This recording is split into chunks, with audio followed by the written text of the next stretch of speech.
प्रणाम। हर हर महादेव। जय शिव शंकर। जय भोलेनाथ। वास्तव में मृत्यु का क्या रहस्य है, यह सब हम आपको वीडियो में बताने वाले हैं। हमारी मृत्यु अल्प आयु में ही हो जाती है और हम नहीं चाहते कि हमारे किसी अपने की या हमारी मृत्यु अल्प आयु में हो जाए, अकाल मृत्यु हो जाए। मृत्यु तो समय पर होनी चाहिए, और अकाल मृत्यु क्यों हो जाती है, इसका कारण क्या है? दर्शकों, इस वीडियो को अंत तक अवश्य देखना। हम आपको बताएंगे कि कैसे अपनी आयु को पूर्ण किया जा सकता है। हमारी मृत्यु नहीं होगी अल्प आयु में। अगर आपने यह वीडियो पूर्ण देख लिया तो साधकों, चैनल पर नए आए हैं तो सब्सक्राइब अवश्य करें और वीडियो को लाइक किया करें। अगर आपको अच्छा लगे, आपको ज्ञान अच्छा लगे, आपके काम की बात हो तो वीडियो लाइक अवश्य किया करें। दर्शकों, सबसे पहले मृत्यु को समझते हैं कि वास्तव में मृत्यु होती क्या है।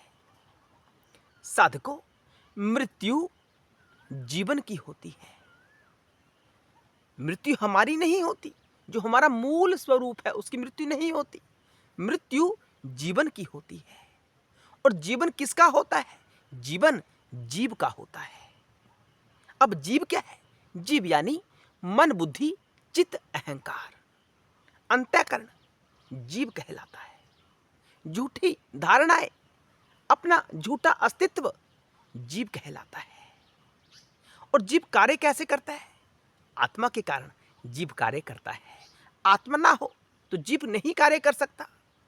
जीव ना हो तो यह शरीर का अस्तित्व ही नहीं हो सकता।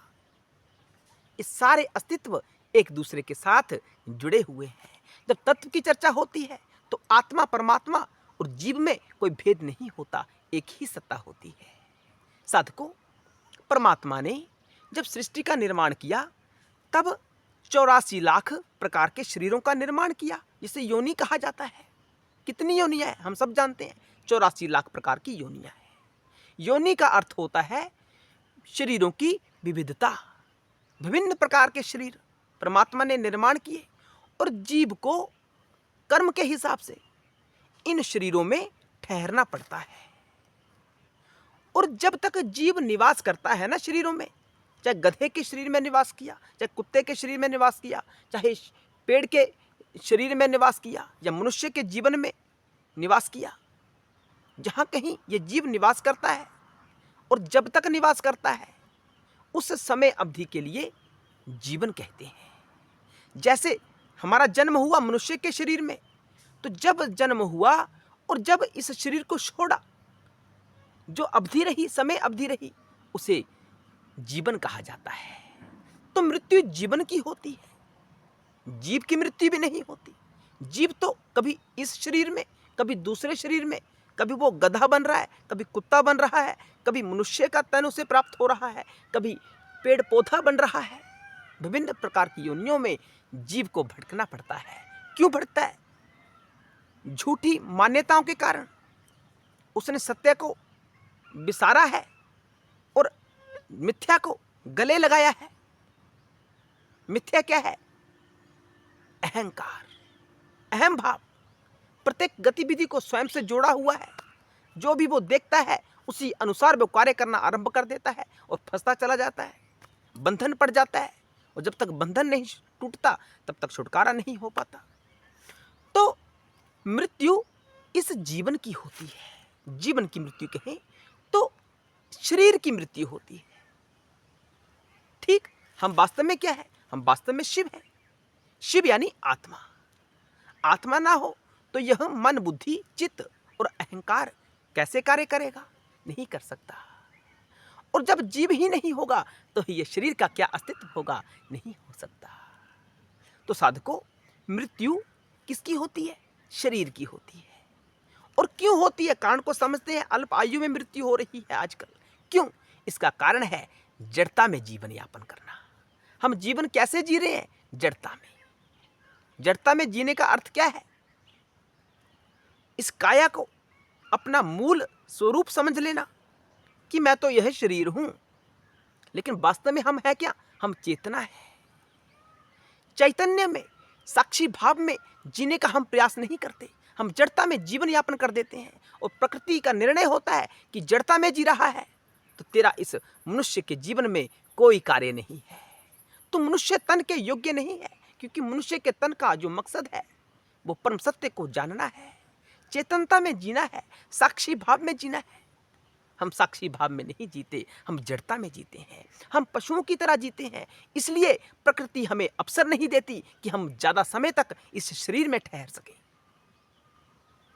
प्रकृति का निर्णय होता है कि निचले पटल की जो जो योनियां हैं, हमें वहां भटकना पड़ेगा। ये प्रकृति का निर्णय बन जाता है, क्योंकि मनुष्य जीवन बड़ा महत्वपूर्ण होता है। इसमें जागृति लाना हमारा उद्देश्य होना चाहिए। हम यह कार्य नहीं करते, हम जड़ता में जीवन यापन करते हैं और प्रकृति का निर्णय के साथ हम बंधे रहते हैं। हमें पुनः पशुओं का जीवन प्राप्त करना पड़ता है, पेड़ पौधों का जीवन प्राप्त करना पड़ता है।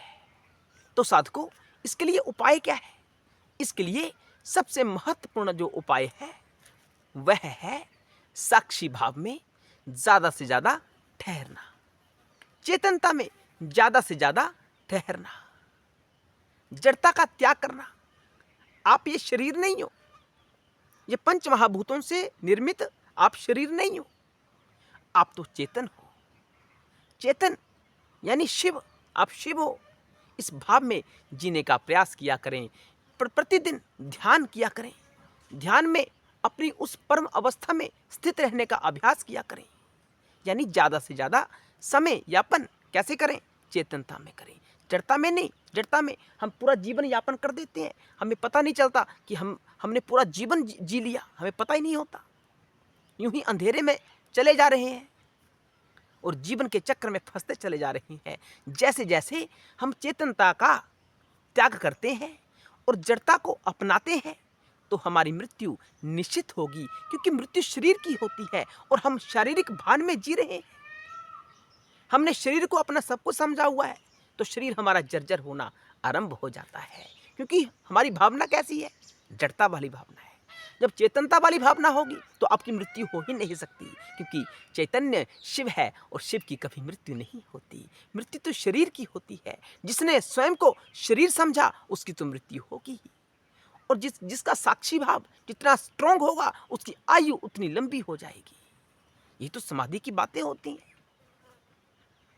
क्यों पुराने ऋषि मुनि 200 300 वर्षों तक जीवन यापन करते थे? क्यों आजकल मृत्यु 50 वर्षों में हो रही है? जागृति का अभाव है। कथाएं सत्संग तो खूब हो रहे हैं, लेकिन इन बातों को कोई समझाता ही नहीं है। आजकल कोई पूजा पाठ भी करवा रहा है तो वो भी जड़ता के अधीन ही करवा रहा है। मूर्ति पूजन सब करते हैं, लेकिन उसमें चेतनता भरनी पड़ती है हमें। कैसे भरेंगे? भावना के साथ, तभी लाभ होगा ना। यानी पत्थर को पूजने का क्या लाभ होगा? कोई लाभ नहीं हो सकता। लेकिन जब चेतनता उसमें भरी जाएगी, उसका पूजन किया जाएगा, तब हमारे जीवन में अवश्य रूप से लाभ प्राप्त होगा।